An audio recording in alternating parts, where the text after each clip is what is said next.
To receive Wells Fargo online banking, start by going to the Wells Fargo website and clicking on the Enroll in Online Banking button.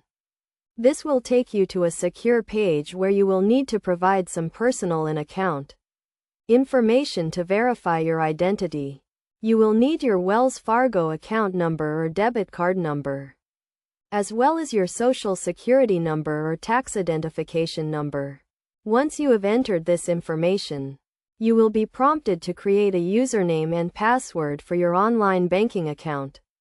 Choose a username and password that are unique and secure, and make sure to write them down and store them in a safe place. You will also be asked to set up security questions and answers, which will be used to verify your identity if you forget your username or password.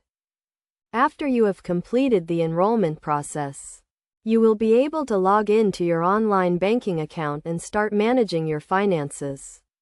You can view your account balances, pay bills, transfer funds, and more. To log into your account, simply go to the Wells Fargo website and enter your username and password.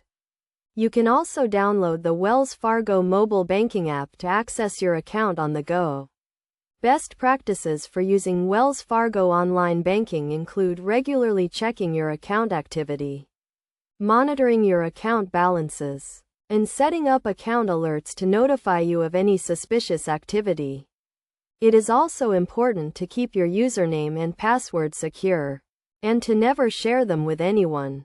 By following these steps and best practices, you can safely and securely receive Wells Fargo online banking and start managing your finances with ease.